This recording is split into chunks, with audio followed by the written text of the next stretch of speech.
This is one of the most famous railway stations in the world. Millions have seen it, but very few of those people could tell you where it is or even what it's really called. Immortalised as it is in the opening scene of the film The Quiet Man, this is where Sean Thornton, or John Wayne if you like, caught his first glimpse of the west of Ireland when he stepped off a steam train just like this one here beside me. Now, John Ford and his Hollywood crew spent 2 weeks filming here, but for all that, this station features in the film The Quiet Man only twice. First, as you know, in the opening scene right at the beginning of the film, and then the second time it features in the film is near the end, just before the fight scene. Now, looking around me, I see we still have the same old green wrought iron gate. It was through here, of course, that John Wayne's horse trotted in the prelude, the build-up to the fight scene. And behind me here is a little flower bed. It was just there that Barry Fitzgerald was sitting, smoking his pipe in between takes. Apart from that, the only real difference between then and now is, of course, the name. In the film, this station is called Castletown Railway Station, but of course, in reality, the real name is Ballyglunin Railway Station, and Ballyglunin is 6 miles south of Tuam, County Galway. There was a wild colonial boy, Jack Duggan was his name. This waiting room is important for 2 reasons. Firstly, it was here that Galway's Tithe-Yark singers recorded some of the songs that would be heard in The Quiet Man. Songs like The Humour Is On Me Now and The Wild Colonial Boy. But this room is also important for a different reason. It's a kind of a gateway between 2 vastly different worlds. When Sean Thornton, or John Wayne if you like, walked in here, he left behind him the industrialised world of America and walked straight back into his own racial roots. And director John Ford got this point across in a very simple way. When Wayne walked in here, he had his back to the train, a symbol of industrial progress, and in front of him he saw his new mode of transport, one much more in tune with the kind of world he was now entering. He looked out the window there and he saw a pony and trap.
Yame Bridge, just a few miles from Uachtarard. This is Sean Thornton's first stop on his way to INISFREE, and from this bridge he sees a place that brings old memories flooding back.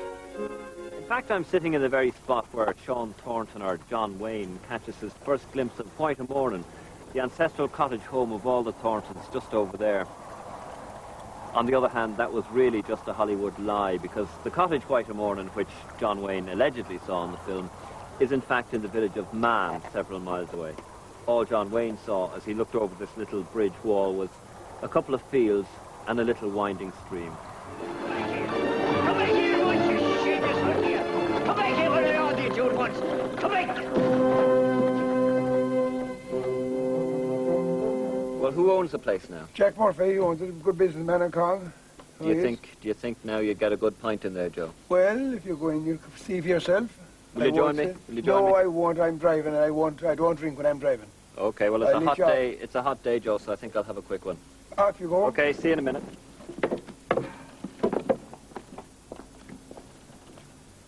Something told me I shouldn't have trusted Joe Mellett. There wasn't a pint to be had in Jack Murphy's grocery store here in Cong. So what was the bar sign doing outside? It was just a bar for the movie. As soon as the movie was over, it reverted back again to a general store. So the interiors, obviously, of the bar were shot in Hollywood. There were. They'd just done a bit of the fight scene here, going through the door. That was done here. But other than that, all the interior sides of all the houses around here were all done in Hollywood. There was no interior scenes at all done in the Danner House or in the Playfair House or back in Mam. They were all scenes done in America, back in the studios. So back in 1951, when Hollywood hired this shop, it was a general store just like this, run by your father. Yes. How much did they pay him for the use of They paid him £600 for the use of the shop. Was that a lot of money? That was a lot of money in them days, it certainly was, because the going rate for a man was 10 shillings a week, 10 shillings a day, and they tripled that for all the extras. They paid 30 shillings for every day. What time is it? 5:30, sir.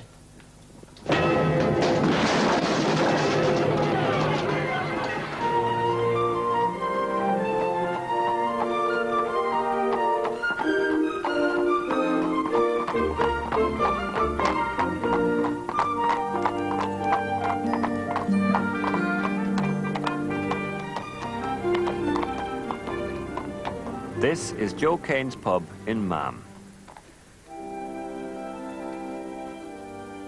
Although he wasn't the owner at the time, Joe remembers the party held here when the filming of The Quiet Man ended. Unlike Jack Murphy's, this pub has plenty beer, although Joe Mellett is drinking nothing stronger than orange. This might look like strange behaviour from a man who not only was John Wayne's stand-in, but also learnt his drinking with Duke Wayne on the last day of filming. Joe, you must remember that time very well. Oh, I remember well. We were John Ford telling us up here at the cottage. To wrap it up, we were finished. We all adjourned to Wallace's, who was here at the time. Is that right, Joe? Great. So we all came in, we all had drinks, and them malt whiskey was going at the time, but there was 2 bottles on the shelf, and John Wayne says, that one, bottle of whiskey, just got it, no glass wanted, cork, pulled it, down the hatch. And did the bottle of whiskey ever leave his hand? Never left his hand. Brought it all the way as far as Cong. Are you serious? Yeah, I remember that, because I was with him at the time, as it was. Martin Thornton himself scattered around Cong, but here, John Ford was the last bit we finished off down at the cottage down here. I'd say you probably knocked back a couple of jars yourself, did you? Of course, that's where I learned how to drink whiskey and Scotch. But the thing, I'm on the orange juice now, I can't, they won't let me drink it. They say it's bad for me. So you learned to drink with John Wayne? Oh, right you are.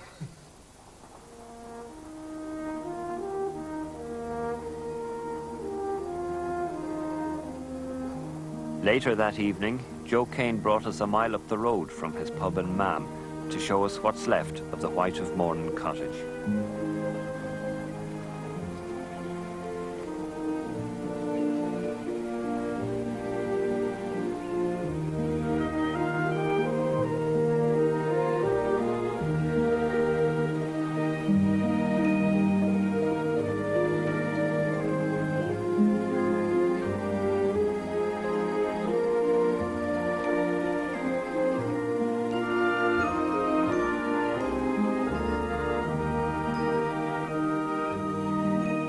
What a disappointment. There's nothing left now but a few walls and overgrown weeds. It's difficult to imagine that this was once a beautiful whitewashed cottage. The inside is no better. How different it all seemed in the film.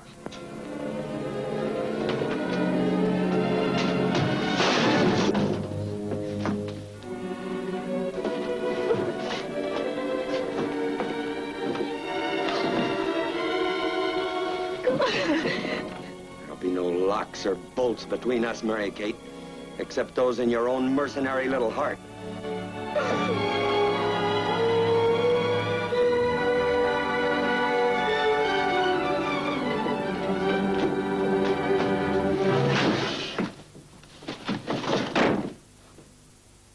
Spiddal, County Galway, ancestral homeland of John Ford. Well, it mightn't look like much now, but 40 years ago this little cottage was a hive of activity, and in fact this cottage is where a certain John Feeney was born just a few years after the Great Potato Famine. When he was 16, he emigrated to America, where he married Barbara Curran, a local girl from just 2 miles down the road. In America too, they had a son. He was also called John Feeney, but in later years he changed his name to John Ford. That's the same John Ford who directed the film The Quiet Man and went down in cinema history as one of the greatest film directors of this century. Lord Callanan met John Ford in Hollywood in 1937, but their friendship was rooted in an older family connection because Lord Callanan's great-uncle, Sir George Morris, was fostered in the Feeney home in Spiddal due to a cholera epidemic. But this place has changed a lot in 40 years, has it? It has a lot, even less than that. During the filming of The Quiet Man, John Ford took every opportunity to visit his Irish cousins here in Spiddal, usually on Sundays, and he always brought some of his Hollywood stars with him. Well, he brought them certainly here and in this area, because he was very, very proud of his origin, the fact that he came from a cottage. He used to refer to some Americans as who also claimed to come from castles as drive-ons, because when they came to the cottage they would say drive on. And also he had a great contempt for what he called lace curtain Irish in the States. Those were people pretending they were much grander than they really were. He was a very simple man like that, and a very honest man. And he stood no nonsense, and had no social ambitions of any sort. Lord Callanan's job was to find suitable locations for the film. Ford's original plan was to shoot much of The Quiet Man in Spiddal, but this plan was dropped because he couldn't find a local hotel big enough to accommodate the large Hollywood crew. Here we see John Ford by Spiddal Pier. His brother Eddie is on the extreme right. John Ford is enjoying himself here in the water with his son Patrick and his favourite actor, John Wayne. He was very good with actors. He got wonderful performances out of them. And he'd take a dislike to somebody merely to make them angry. And then the night he would give them a drink and say, a very good performance. But he'd make them angry merely to get their real reaction. And John Wayne used to often say to me, I can't act. Which I could have told him that. In fact, anyone could have, but he said, I react. And that was the way the film went. But he was most economical in the filmmaking. That I remember one picture we made, we had an editor, a cutter, who was almost in tears because there was nothing to cut. Jack Ford had cut it in the camera. Let's go. Get out! No, get out! Not without my fortune. It's What he had cut this time was an Irish Western with all the elements of a Hollywood classic. And Wayne gave as good as he got. Charge it! At first sight, it's an unlikely location for an Irish Western, but Ashford Castle did have a lot to offer. Situated on the Galway-Mayo border, it was large enough to accommodate the stars and crew, and its spacious grounds offered scenic backgrounds, which Ford was quick to use.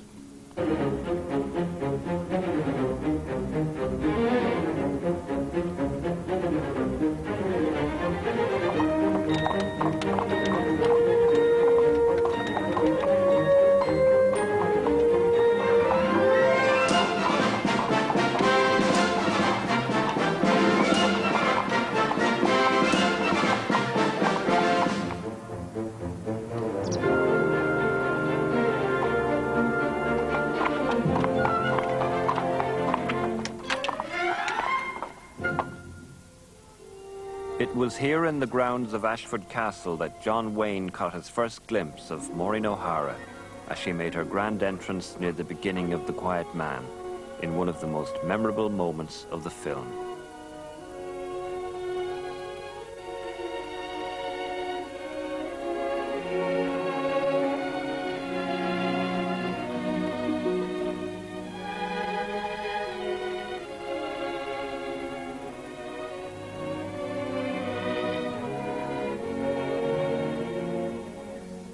Shall I pour you some milk? Yes, thank you.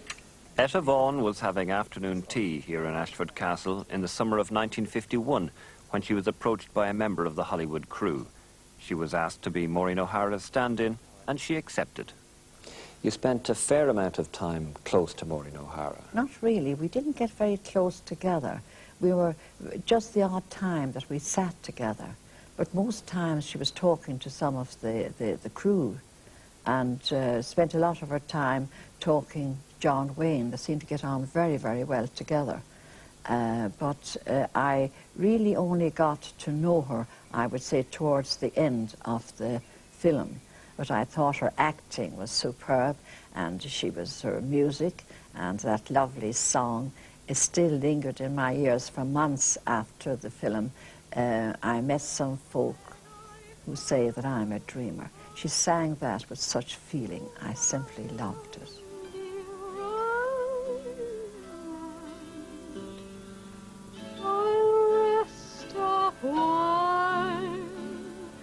Beside you from Oak Creek.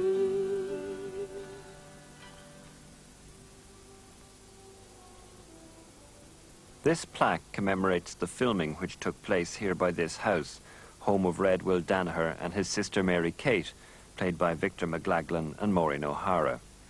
Apart from the porch, which was added on some years ago, the house has hardly changed in 40 years.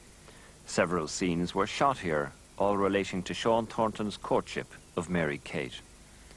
This courtship took place under the watchful eye of Mickey Nogue Flynn, played by Barry Fitzgerald, formerly an actor with Dublin's Abbey Theatre.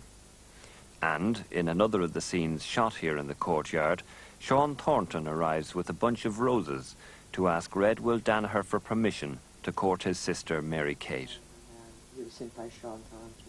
As the filming was taking place in the yard outside, Mary Farraher, who lived in the Danaher house, did her best to keep her children quiet during takes. Cong itself has hardly changed. This is the same little street where Francis Ford ran out the door, having got up from his deathbed to witness the great fight. The post office in Cong has hardly changed either, but back in 1951, Postmistress Mary Gibbons had to get in extra telephone lines. Well, now, when the film crew was here and the work was in full swing, how did that affect your day's work here in the post office? Well, actually, when they came, then they had continuous telephone service, which we never had before. So it was all day and all night, non-stop. But what about, for instance, sending off film stock? What kind of work did that involve? That didn't involve us at all, because it was said at the time that the day's filming was packed up and brought off to Shannon the next morning and sent on to Hollywood. But when the film reached Hollywood, there would be phone calls to and fro, wouldn't there? The telegrams, actually. Great big long telegrams, 500 and 600 words at a time. So we were quite busy. If Cong is largely unchanged since 1951, there is one kind of change worth mentioning. As the village most closely associated with the making of The Quiet Man, Cong has begun to cash in on the film's success. In the past few years, a Quiet Man industry has sprung up in the village. Some of it is harmless enough. Most of it has been a boon to the local tourist industry. But as the years go by, this commercial aspect is bound to grow. Robert Foy, who lives in Cong, was one of the extras in the film. What did his work as an extra involve?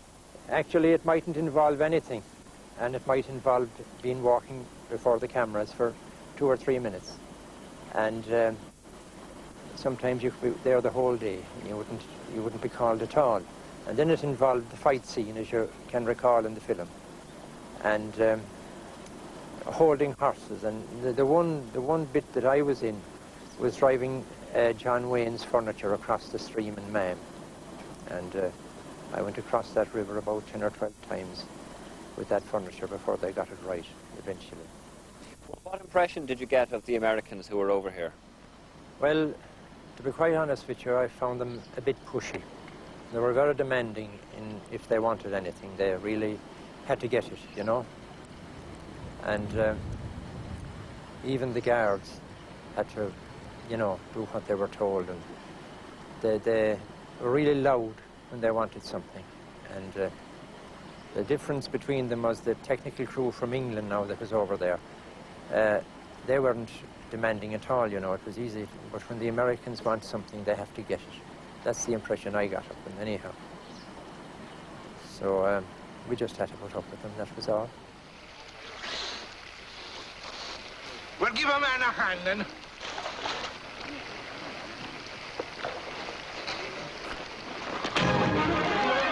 The fight scene is one of the longest and most memorable fight scenes ever to come out of Hollywood, and without doubt it's the high point of the film The Quiet Man.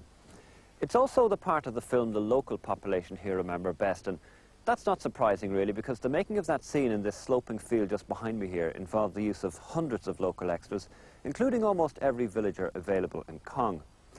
When they look back on the film now, it's the fight scene that the villagers look at, because that's where they can see the friends and neighbours they had 40 years ago, some of whom are still alive and some of whom are now dead. The role of the Abbey players in the film shouldn't be forgotten. Among these was Jack McGowran, who delivered an excellent performance as Feeney. He went on to become one of the foremost exponents of Samuel Beckett's work. Also involved from the Abbey were Eileen Crowe and May Craig, who offered John Wayne a stick to beat Maureen O'Hara. She was in the cast of the original Playboy of the Western World in 1907. Another Abbey player worth mentioning is Arthur Shields, who plays the vicar, Mr. Playfair. Arthur was a veteran of the 1916 Rising, and he was also a brother of Hollywood star Barry Fitzgerald. Finally, 40 years on, why do you think the film is so popular today? That I don't know, is one of the mysteries. I mean, if I could tell what film was going to be successful, we'd all be millionaires. And a very small percentage of films make money. I think it's because it's a fun film.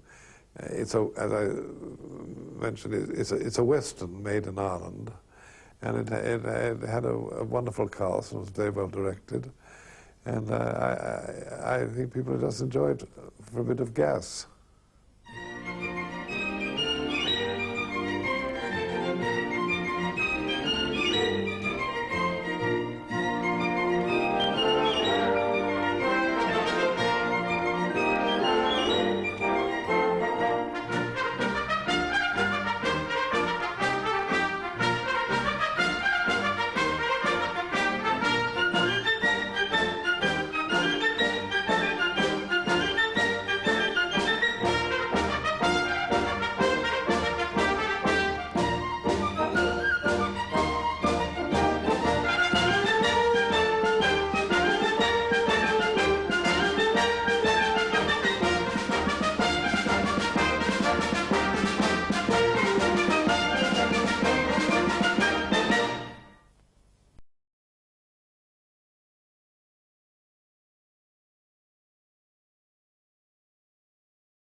Neighbours they had 40 years ago, some of whom are still alive and some of whom are now dead.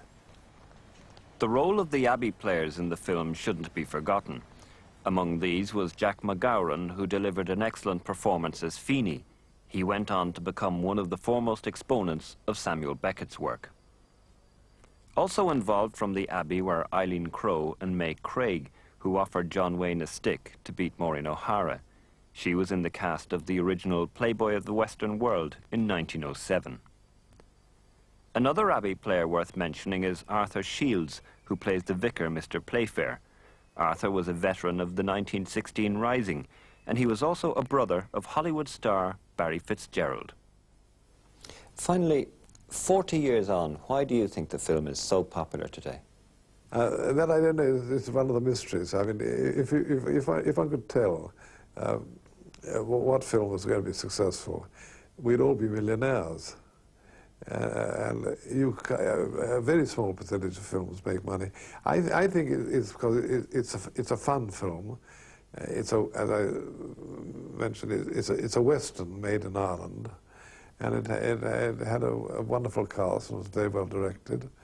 And I think people just enjoy it for a bit of gas.